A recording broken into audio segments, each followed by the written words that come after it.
अस्सलाम वालेकुम। बोलो तलत हुसैन के साथ पाकिस्तान तहरीक इंसाफ के MNA कराची 250 से उन्होंने बयान दिया। बयान सुनाते हैं। इमरान खान के एक बाल को भी नुकसान होता है तो ये मुल्क चलाने वाले सोच लें कि ना आप रहेंगे ना आपके बच्चे रहेंगे। सबसे पहले मैं खुदकश हमला करूंगा आप पे और आपको छोड़ूंगा नहीं, और इसी तरह हजारों पर कौन तैयार है। आप क्या समझते हैं? हलीम आदिल शेख साहब हमें ज्वाइन करेंगे पाकिस्तान तहरीक इंसाफ से, और इम्तियाज़ आलम साहब इस मामले पर बात करेंगे। उससे अगले सेगमेंट में बात करेंगे मईशत पर, शहबाज राना और खुर्रम हुसैन से। जी, दोनों मेहमानों का बहुत शुक्रिया। अलीम साहब, आपसे शुरू करते हैं कि ये जो मामला है कि आपके एक MNA की मैं वीडियो भी देख रहा था, उन्होंने तो कह दिया कि इमरान के बाल को भी नुकसान हुआ तो ना आप रहेंगे और ना आपके बच्चे मुल्क के चलाने वाले सोच लें, और मैं सबसे पहले खुदकुश हमला करूँगा, आपको छोड़ूंगा नहीं। मतलब इतना गुस्सा क्यों है? क्या खदशा है इमरान खान साहब की गिरफ्तारी के बारे में कि खुदकुश हमला आवरों की बात हो रही है? देखिए, MNA है, पार्लियामेंटेरियन है, जज्बात में लाजिम बात है, उनका निकला हुआ लाजिम बात है कि, लेकिन खदशा तो ये है कि एक वो लीडर जिसने पूरी कौम का मकबूल तरीन लीडर, जिसको एक रिजीम चेंज ऑपरेशन के तहत एक अमेरिका, इसराइल और इंडिया के प्लानिंग के तहत उनको हटा दिया गया, और उसके बाद जो आने वाले थे जिन्होंने मुल्क का हशर किया 2 महीने में, जहां मुल्क को पहुंचा दिया। तो जब सूरत हाल होती है कि जब इमरान खान साहब इस्लामाबाद आना चाहते हैं, और ये हमारा राइट है, बेसिक राइट है, असेंबल होना, मूव करना, उसके तहत जिस तरह ब्रुटैलिटी होती है, जिस अंदाज से अटक पुल पे हमारा एक बेचारा नौजवान कंटेनर गुजरने के चक्कर में वो मर जाता है। तो लाहौर के अंदर एक नौजवान पुल पर लटकता है, DSP उसके हाथों पे लकड़ियां मांगता है, वो जान से चला जाता है। खवातीन पे तशद्दुद होता है, बुकला पे तशद्दुद होता है। ये सब कुछ तो हो रहा है ना। एक जज्बात में उन्होंने बात की है। खदशात ये हैं, इस वक्त ये माफिया की जो गवर्नमेंट है ये कुछ भी कर सकती है, और इमरान खान साहब एक कोई सिर्फ कोई PTI के चेयरमैन वाला ताल्लुक नहीं रह चुका, पूरी कौम से एक जज्बाती ताल्लुक बन चुका है, क्योंकि कौम अपना मुस्तकबिल इमरान खान में देख रही है। कौम नहीं चाहती कि खुदा न खास्ता इमरान खान साहब को लियाकत अली खान की तरह, भुट्टो की तरह, और यहाँ जो बड़े बड़े वाकयात हो उसकी तरह, खुदा न खास्ता, अल्लाह ना करे, मेरे मुंह में खाक के कोई नुकसान पहुंचे। इसलिए ये वो जज्बात है जो हर शख्स के हैं। अपना अपना बयान करने का तरीका अलग है। फील कराया जा रहा है कि ये जो मूछों वाली सरकार जिस तरीके से धमकियां दे रही है, हम आएगा, लटका देंगे, फटका देंगे, ऐसा कर देंगे, तो ऐसा नहीं होना चाहिए। हमारा राइट है। हमने आज तक PTI ने, आप बताइए कहाँ कोई गमला टूटे हमारे एहतजाजों में? कुछ हुआ है? हम पुरअमन लोग हैं, पुरअमन तरीके से आते मैं हैं, गमले की लेकिन जिस तफसीलात में तो तरीके नहीं से जाऊंगा, लेकिन मैं सिर्फ इस पे वाजे ज़रा हम करना चाहते हैं, क्योंकि अगर वो नेशनल असम्बली के मेंबर ना होते, जिस तरह आपने खुद फरमाया, तो हम शायद इतना इसके ऊपर फोकस नहीं करते। इससे पहले एक और मेंबर हैं आपकी जमात के, वो भी कहते हैं कि मेरा दिल करता है मैं खुद कुछ हमला आवर बन जाऊं। तो ये इतनी जज्बाती है, तो और वो कह रहे हैं कि और भी हज़ारों लोग हैं। कानून फिर ये तो नहीं देखता कि आप जज्बात में बह गए, वो तो एंटी टेररिस्ट एक्ट मौजूद है। अगर आपने इस इंटेंट का ही इजहार कर दिया कि मैंने खुद कुछ हमला आवर बनना है, तो वो तो लागू हो जाता है। आप बेहतर समझते हैं इस चीज़ को? देखिए जी, वो तो इनकी मर्जी है, ये बगावत लगाएं, 780 लगाएं। मैं कहना चाहता हूँ कि कोई अल्लाह ना करे कि हमने तो गमला तोड़ने वाली जमात नहीं है, हम किसको खुदकश हमले में किसी को खत्म करेंगे। लेकिन ये जरूर ये है कि इस तो सूरत हाल ये है कि इमरान खान के लिए मैं भी अपनी जान दे सकता हूँ। हमें खून देना पड़ा हम दे देंगे, अपनी जान देंगे। अल्लाह ना करे हम किसी की जान लेने का नहीं सोच सकते। हम वो लोग नहीं, ना हमारी तरबियत ऐसी है। मैं कहता हूँ कि अताउल्लाह खान साहब को ये बयान नहीं देना चाहिए था। हम इस बयान को नहीं मानते। हम समझ सकते हैं कि जज्बात में दिया, वो अपना बयान वापस भी ले लेंगे यकीनन, क्योंकि हम नहीं चाहते कि अल्लाह ना करे हमारी वजह से कोई गमला भी टूटे। जब गमला नहीं टूटना चाहते, हम किसी की जान लेने की कैसे सोच ठीक। सकते हैं? इमरान खान इस मुल्क की और आलम इस्लाम की जरूरत है, और अगर आज इमरान खान साहब होते तो ये मोदी की जो स्पोक्स पर्सन है उसकी जरूरत ना होती, उसकी जरूरत ना होती कि उस तरीके की बात है। उन्हें पता है कि शहबाज शरीफ ने हल्का फुल्का है कि उसको ट्वीट श्वीट कर देना है, और वही किया उन्होंने। पहले इमरान खान खान साहब साहब के डट के बात करते थे। होते जो मकबूजा कश्मीर पे मोदी ने किया, तो ज़्यादा असर नहीं लिया था उन्होंने इमरान खान साहब की मौजूदगी का। इमरान खान साहब तो कहते थे कि मोदी की सरकार आएगी तो कश्मीर का मसला हल हो जाएगा। नहीं जी, बात यह है कि वो तो जब दो तैयारे आए थे तो इमरान खान ने ही कहा था कि हम बदला लेंगे, और उसके बाद इमरान खान ने उनसे बिजनेस खत्म करने का ऐलान कर दिया था। इन्होंने अपना ट्रेड बहाल कर दिया है। जो साड़ियां गिफ्ट करते हो, जो मोदी को दावतों में बुलाते हो, जिस जिंदाल से इनका बिजनेस पार्टनरशिप हो और जो रिलेशन हो, उनको फिक्र नहीं होती। ठीक। इमरान खान साहब ने तो ट्रेड ही बंद कर दिया था, और इमरान खान साहब ने इस्लामोफोबिया का मुकदमा लड़ा था। मैं जरा इम्तियाज आलम साहब को आपकी इजाजत से बीच में लाना चाहूँगा। इम्तियाज साहब, ये जज्बात आपने सुने अलीम आदिल शेख साहब के, ये बड़े सीजन पॉलिटिशियन हैं, और बयानिया आपने सुना, आपका रद्द अमल क्या है? हाँ, इन्होंने तो उनके बयान को यूनिवर्सलाइज कर दिया है कि हम सब जान देने के तैयार हैं। अब जान खुद का हमले की सूरत में होगी, या खुद को जलाने की सूरत में होगी, या पुलिस से और सिक्योरिटी इदारों से लड़ाई की सूरत में होगी।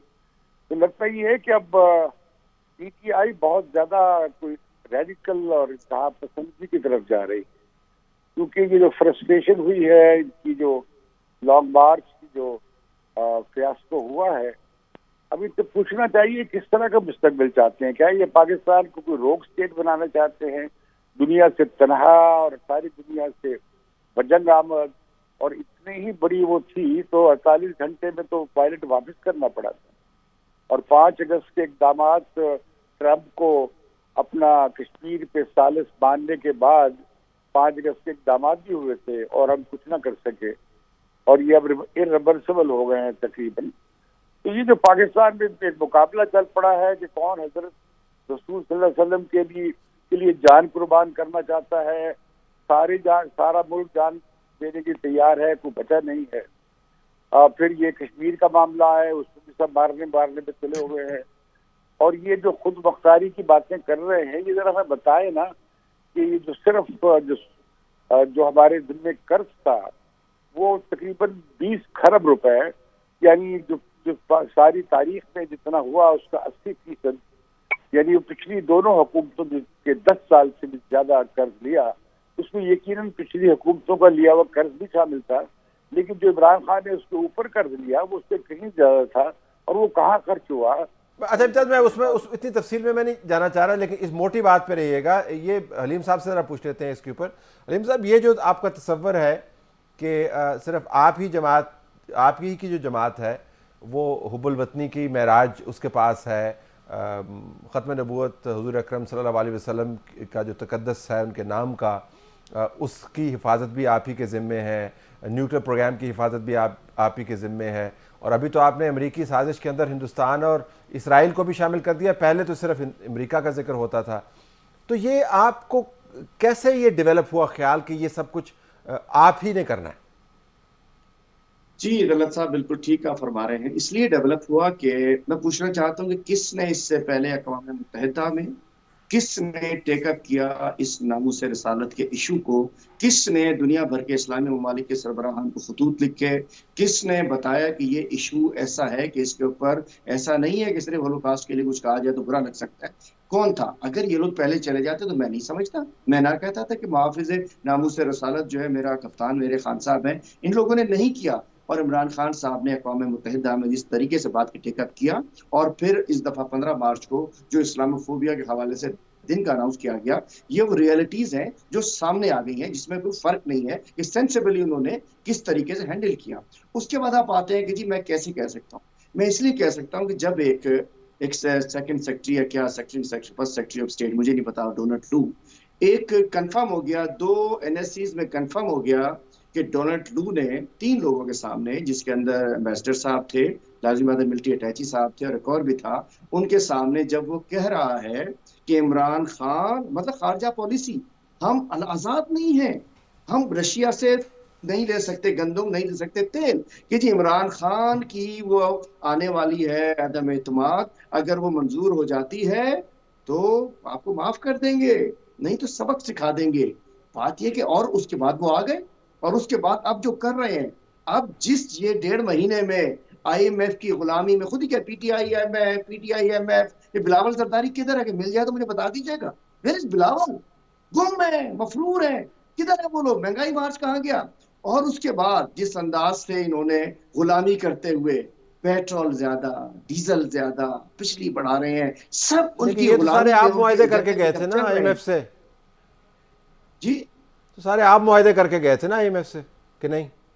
नहीं जी, हमने मुआहदे करने होते तो ऐसे ये झूठ बोल रहे हैं, ये वो लोग और झूठ बोल लिखा रहे हुआ हैं है उसके अलीम साहब, अंदर। इस तरह तो ना करें। देखें, मैंने बड़े अफसोस की तहम्मुल के बात साथ, ये है, बड़े तहम्मुल के साथ, देखिए ना, हमारा अफसोस की मालूमाती बात ये किस्म है का कि प्रोग्राम उनके है, ऐसे ना नैरेटिव को आगे करें। बढ़ाया जा रहा है। It's written, it is documented. ये आपकी हुकूमत के मुआहदे हैं। नहीं तलत साहब, ये ऐसा कोई अगर होता उस वक्त हम पेट्रोल की कीमतें उस वक्त बढ़ा चुके होते। कोई आप ऐसा मुआहदा नहीं है मुनहरिफ हमारा। हुए ना, तभी ये उन्होंने फिर कुछ रिव्यू नहीं, नहीं ये किया ना, प्रोपेगेंडा, मुनहरिफ ये हुए सब थे, वाकई लिखा हुआ है। हमारी हमारी बाकी हमारा तो हुकूमत ही 5 साल चलनी थी। मैं कहता हूँ टोटल सलीस जबान में कहना चाहता हूँ, मेरी जबान नहीं है, ये टोपी ड्रामा है। इनके पास फरार का कोई रास्ता नहीं है, ये घुमाना तो चाह रहे आप कह हैं। रहे हैं कि आपने इन्होंने आईएमएफ से जाके, कोई मुआहदा नहीं किया। देखिए मैं दो बात करना चाहता हूँ इस वक्त। मैं बड़ा सीधा सीधा, हाँ मैं पॉलिटिकल वर्कर हूं। मैं सीधी बात जानता हूं, अगर इतना हम कमजोर विकेट पे होते तो इमरान खान साहब उस वक्त पेट्रोल बढ़ा देते, डीजल बढ़ा देते। काफी बढ़ाया, उनका चूंकि काफी बढ़ाया, काफी बढ़ाया, उन्होंने 40% आखिरी बढ़ाया। तरफ कब किया, नहीं नहीं, वजह मेरी 40% सुन वो लीजिए। आखिर में आके चूंकि सब्सिडी हमने आपने दे दी अवाम ना। के लिए सोचा, हम ताकत का सरचश्मा अवाम को समझते हैं। इन्होंने आईएमएफ अमेरिका के लिए सोचा, चूंकि इनको अमेरिका ने बिठाया है। हम अवाम ने बिठाया था, इन्हें अमेरिका ने बिठाया है। और लाजमी बात यह कि उसके बाद जो दोस्तियां भारत से इन्होंने बिजनेस खोल लिया, इसराइल वफूद भेजे जा रहे हैं, इसका मतलब है ये जो दोस्ती ट्राइका है, आपकी अमेरिका, ट्रंप से कितनी अच्छी इसराइल और दोस्ती थी भारत, वो पाकिस्तान पर कब्जा करना हलीम चाहता साहब? है आपकी ट्रंप से कितनी अच्छी दोस्ती थी? जी। तो ट्रंप जी, क्या वो कैनेडियन बराबरी की सिटीजन बुनियाद पे। है? ट्रंप ने इंटरफेयर नहीं किया था। ट्रंप ने कमाल इंटरफेयर बात नहीं कर किया रहे था हैं कि आपने, रशिया उसको नहीं ट्वीट जाओ, नहीं देखे, वो तो खालसा पाकिस्तान पॉलिसी को वो नहीं किया उधेड़ता था होता उसने। था। उसने ये नहीं कहा नए भाई साल भारत के से ऊपर अपने उसको ताल्लुकात ट्वीट ठीक कर लो। ट्वीट नहीं, उसने हम एक आजाद कौम बहुत है। बहुत जलील पाकिस्तान किया का उसने मतलब अपनी है तरफ ला से। इलाहा इल्लल्लाह के ऊपर हम बने हैं। हम आजाद कौम है, हमें आजाद कौम को फैसले करने देना चाहिए। दोस्ती तो आज भी हम चाहते हैं, हम तो सबसे रखना चाहते हैं। ठीक। बराबरी सतह के ऊपर किसी से लड़ाई नहीं चाहते कि हम समझते हैं कि बिल्कुल कुट्टी हो गई। बराबरी सतह के ऊपर जिसमें कौम राजी हो, मुल्क का फायदा हो, कोई लड़ाई थोड़ी करनी है, आइसोलेशन में जाना चाहते ठीक, हैं। Let me hear Imtiaz Alam on this. Imtiaz ji, अब देखिए, ये खुद सताइशी और खुद तारीफी की तो कोई हद नहीं है।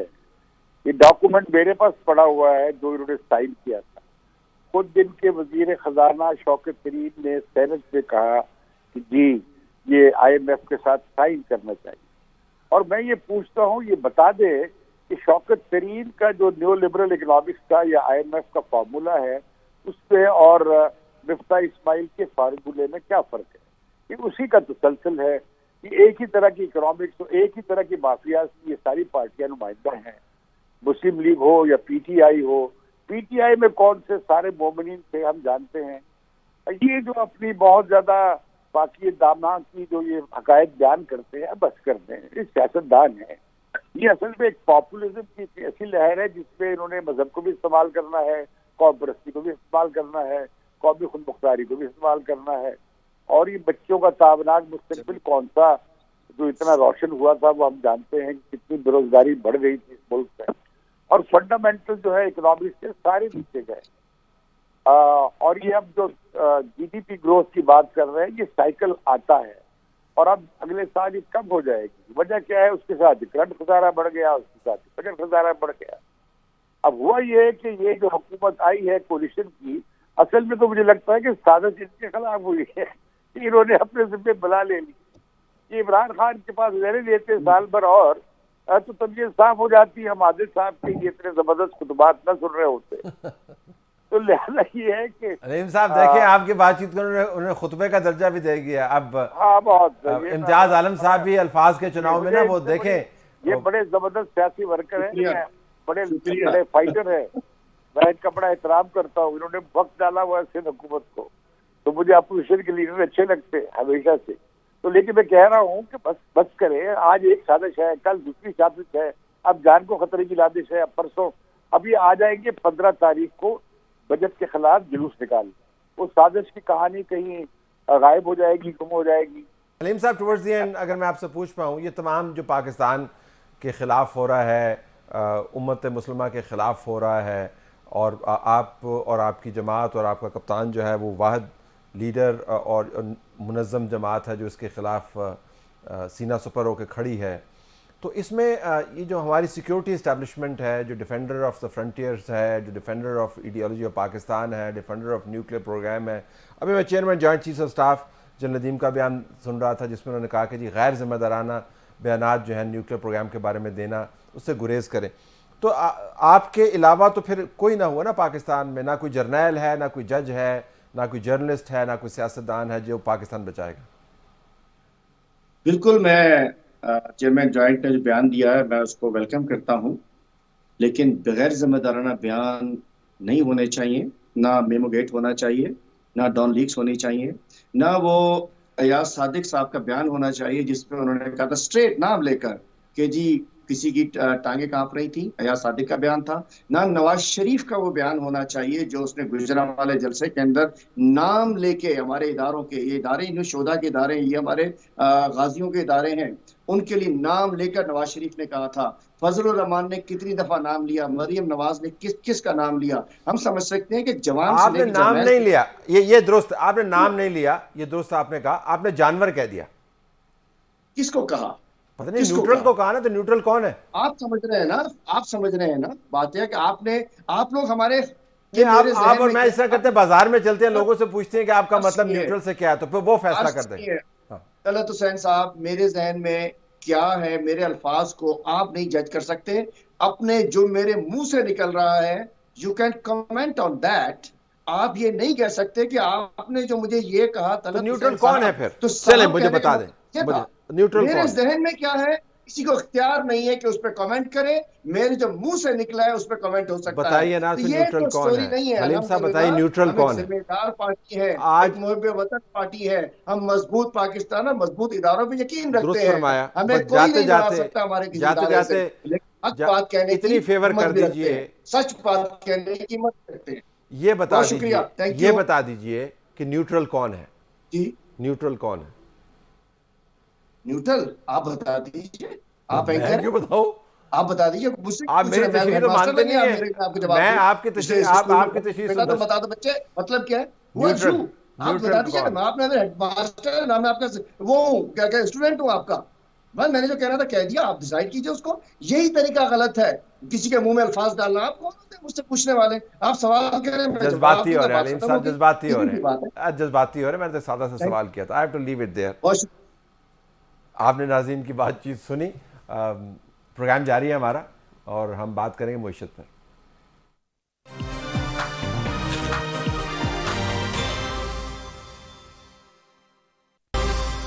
आज इंफॉर्मेशन मिनिस्टर मरीम औरंगजेब ने इमरान खान के ऊपर ताबड़तोड़ हमले किए।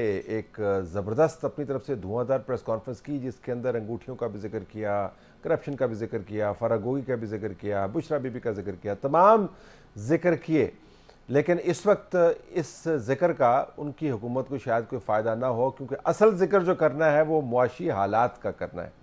जो मुआशी एक्सपर्ट्स हैं, क्या उन्होंने वाक़तन पाकिस्तान की मौजूदा सूरत हाल को सही तरीके से रीड नहीं किया, या जिन्होंने रीड किया उन्होंने सही तरीके से कम्युनिकेट नहीं किया, या जिन्होंने रीड किया और कम्युनिकेट किया वो अब देख रहे हैं कि किसी ने उनकी बात नहीं सुनी। तो हमने दो पाकिस्तान के माने हुए जो मुआशी एक्सपर्ट्स हैं उनको दावत दी है। खुर्रम हुसैन हमारे साथ मौजूद है, शहबाज राना को, दोनों का बहुत शुक्रिया।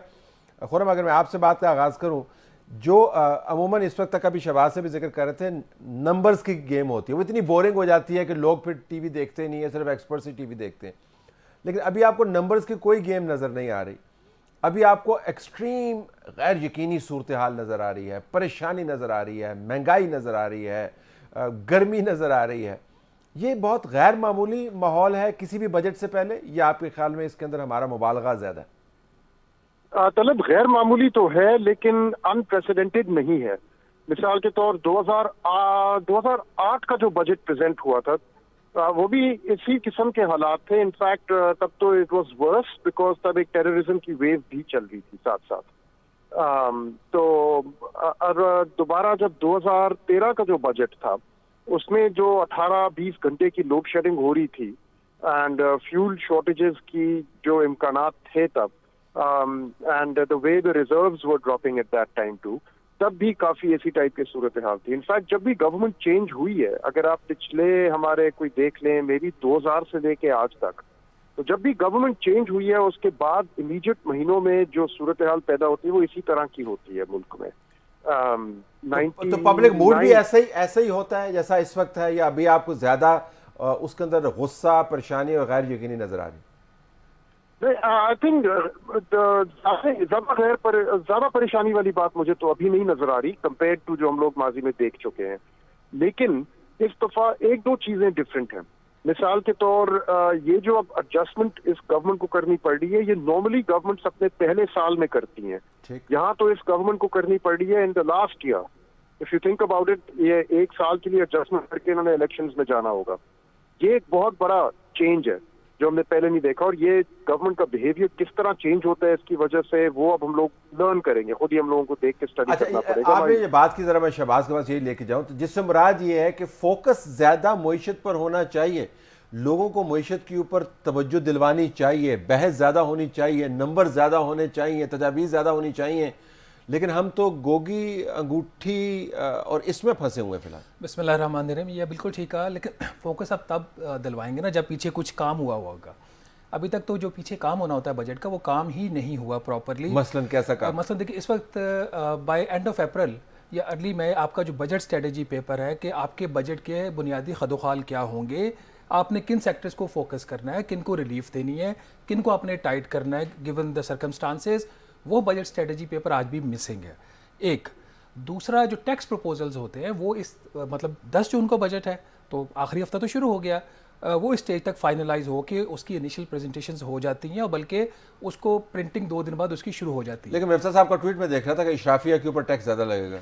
वो बिल्कुल लगेगा, उसके ऊपर मैं शायद एक आज स्टोरी भी करूंगा, वो टैक्स तो लगेगा। लेकिन एक अमूमी बात है, आप नंबर्स की बात मैं ये बात कर रहा हूँ कि हमें हुकूमत इस वक्त हुकूमत का बजट क्या है, क्योंकि एक सबको पता है कि महंगाई इस वक्त है 13.8% आपकी महंगाई की शरह है। 2008 में 25% भी थी, लेकिन जो अब हुकूमत को काम करने पड़ रहे हैं IMF की वजह से, ये महंगाई और ज़्यादा बढ़ेगी। तो जब महंगाई बढ़ रही होती है तो फिर तवक्कुआत होती हैं कि जो वो मिडिल इनकम ग्रुप, आपका लो मिडिल इनकम ग्रुप, उनको रिलीफ चाहिए होता है, उसके ऊपर क्लैरिटी नहीं है। बल्कि आज ये खबर चलने की वजह से जो एम्प्लॉयज़ की एसोसिएशन है इस्लामाबाद की, आपका जो सेक्रेटेरिएट है, उनमें एक थोड़ी सी उनमें एक कैफियत आई कन्फ्यूजन की कि ये शायद हमारी तनख्वाहें भी ना बढ़ें। तो इस सूरत हाल के ऊपर अभी भी वजारत ख़जाना में थोड़ी सी कन्फ्यूजन है, और इसकी एक वजह ये थी कि वज़ीर-ए-आज़म शहबाज शरीफ साहब के पास भी टाइम नहीं था।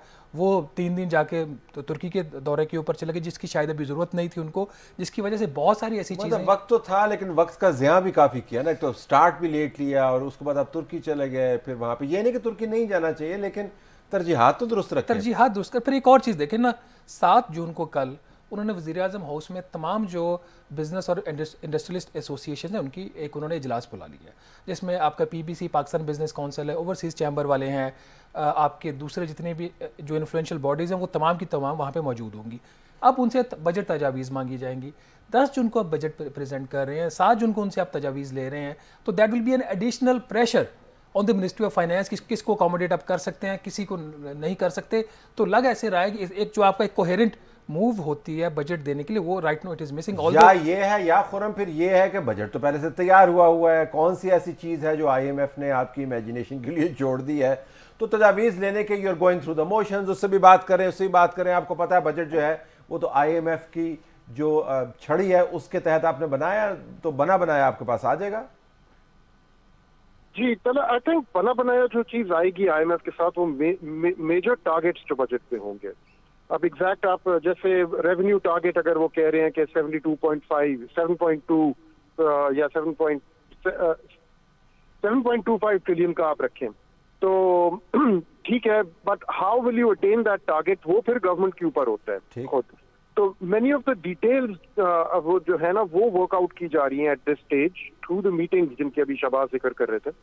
लेकिन I think overall targets and overall जो फ्रेमवर्क है वो इन ऑल लाइकली और हो गया होगा अग्री, और आई थिंक उसकी शक्ल हमें नजर आएगी जब बजट स्ट्रेटजी पेपर आएगा, जो I think I don't know Shahbaz would know better, लेकिन आज या कल में एक्सपेक्टेड होना चाहिए वो। खुरम, ये तफसीलात इस वजह से भी हो सकता ना दे रहे हों कि अगर ये तफसीलात सामने आती हैं तो बजट से पहले बहुत ज़्यादा शोर मच जाएगा। अगर आप बताना शुरू कर दें कि किस किस सेक्टर के ऊपर आपने क्या काम करना है, तो वहाँ से आपको पता है कि लॉबिंग भी होती है, फिर रेजिस्टेंस भी होती है, तो प्रॉब्ली एक मफरूज़ा यह है they keeping the cards very close to their chest कि बिल्कुल आखिर में आके अनाउंस करें। I think that's one possibility. Another possibility which is more likely is कि ये लोग खुद अभी फिगर आउट कर रहे हैं कि क्या क्या टारगेट्स किस तरीके से मीट किए जाएंगे, कहाँ से ज्यादा रेजिस्टेंस आएगी। कुछ चीजें मिफ्ता ने ऑलरेडी, फाइनेंस मिनिस्टर जो हैं उन्होंने ऑलरेडी कह दिया ये मैं नहीं करूंगा। मिसाल के तौर पेट्रोलियम डेवलपमेंट लेवी लगाना, आई डोंट थिंक अभी उसका इतना एपेटाइट है गवर्नमेंट में। नंबर 2, उन्होंने कहा है कि मैं इनकम टैक्स सैलरी क्लासेस के लिए नहीं चढ़ाऊंगा, ये तो उन्होंने लास्ट अपनी प्रेस कॉन्फ्रेंस में कह दिया था। इसके ऊपर खास IMF का जोर था, जो लास्ट स्टाफ रिपोर्ट है उसमें PIT के आप रिफॉर्म करें पर्सनल इनकम टैक्स का। रिफॉर्म का मतलब यही था कि आप उसके स्लैब्स एडजस्ट करके यहाँ से मजीद रेवेन्यू कलेक्ट करें। अगर मिर्जा ने वो चीज टेबल से उतार दी है तो now the IMF will say ठीक है, उतना रेवेन्यू अब आप फिर और कहाँ से लाएंगे। तो अगर आपने पेट्रोल के ऊपर टैक्स नहीं लगाना, क्योंकि ऑलरेडी वो कोई 220 पे जा रही है उसकी प्राइस आफ्टर सब्सिडी विथड्रॉल, आपने पर्सनल इनकम टैक्स को रिफॉर्म नहीं करना, तो फिर कहीं ना कहीं से और मजीद एग्जेम्पशन हटानी पड़ेंगी। और वो सारी नेगोशिएशन अब वो बैठ के आजकल कर रहे हैं विद PBC एंड OICCI और ये जो बिग बिजनेस है, टू सी कि किस किस्म का रेवेन्यू प्लान बन सकता है। I think that is more likely कि they are still trying to find their way to get to the revenue target. अच्छा, मिफ्ता की पोजीशन जो है वो बड़ी एक तरह से नाजुक भी है कि he can become a fantastic guy, मतलब कि बड़ा ज़बरदस्त काम किया, और he will become a fall guy कि तुमने जो बजट दिया है उसकी वजह से सियासी तौर पर हमें वो फैंटी लग रही है। सो मेरे ख्याल में उनके भी बहुत मुश्किल है। और फिर सपोर्ट क्या सारी की सारी पार्टी की उनके पास मौजूद है कि everybody gets together, close ranks behind him? आपके क्या ख्याल है? देखिए, मिफ्ता इस्माइल अगर कामयाब होते हैं तो पार्टी जो है उसके अंदर कुछ लोगों के लिए जीरो सम गेम होगी। Party will have an alternate finance minister in the future as well. ठीक है, तो फिर जीरो सम गेम में फिर आपको कामयाब नहीं होने दिया जाता। ठीक है। तो इस वक्त पार्टी के अंदर से ही, जो मेरे लिए भी बड़ी अनफॉर्चुनेट, मैं जब एज एन ऑब्जर्वर चीज़ों को देखता हूँ कि पार्टी खुद ही अपने वज़ीर ख़जाना को कमज़ोर करने की कोशिश कर रही है। बाहर की फैक्टर्स करें, PTI करे तो समझ आती है। तो पार्टी के अंदर से जो एक एडेड प्रेशर है मिफ्ता इस्माइल के ऊपर, वो एक चीज़ों को कन्फ्यूज़ कर रहा है। ऑल्दो कि इनका बैकग्राउंड, मैं समझता हूँ कि जो इनका बैकग्राउंड है, या तो पार्टी इसहाक डार साहब को वापस ले आए और वो आके चलाएं। और इसहाक डार ने बल्कि पिछले दिनों एक इंटरव्यू में इस चीज़ को उन्होंने डिनाई किया कि नहीं, मेरी तरफ से कोई प्रेशर नहीं है, मैं देख रहा था उनका एक TV इंटरव्यू। बट या तो डार साहब वापस आ जाएं, जो इस वक्त नहीं हो सकता।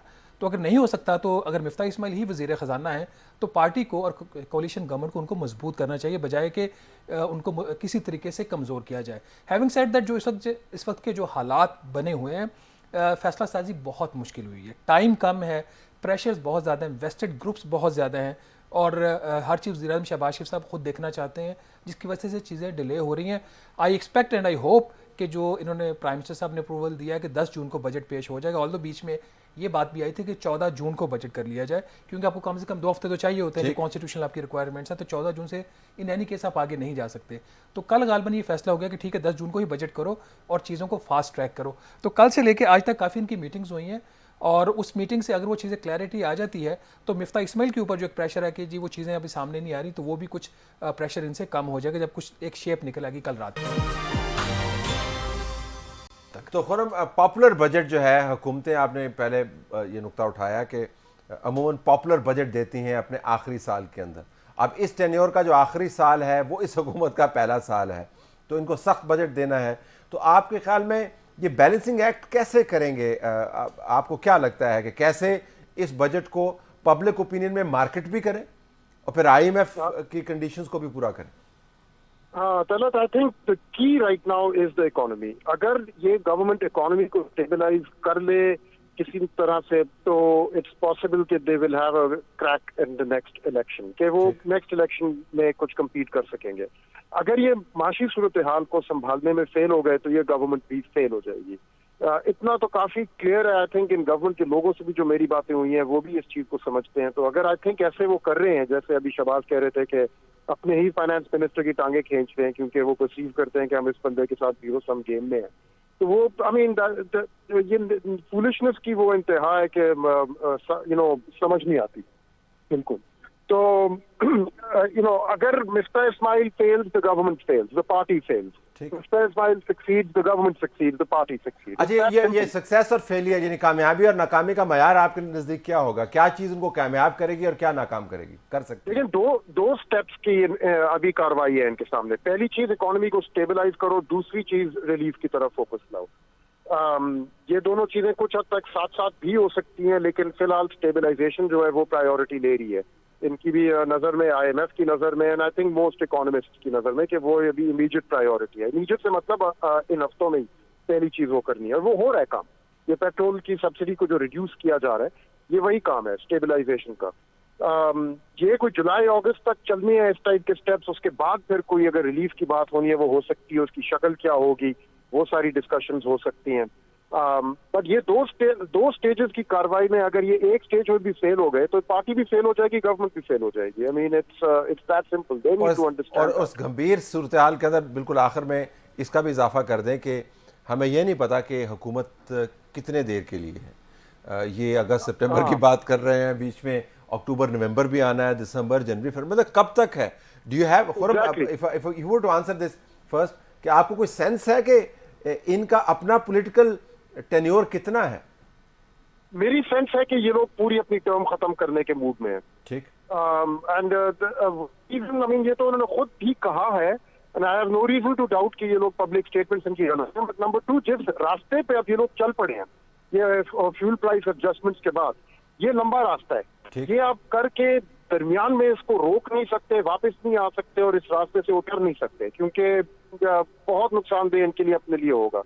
एक दफा ये रास्ता शुरू कर लिया, ये 1 साल की एडजस्टमेंट इनको कंप्लीट करनी होगी इफ दे वांट कि कोई अपनी पॉलिटिकल क्रेडिबिलिटी और पॉलिटिकल कैपिटल को सैल्वेज कर सके इसके बाद।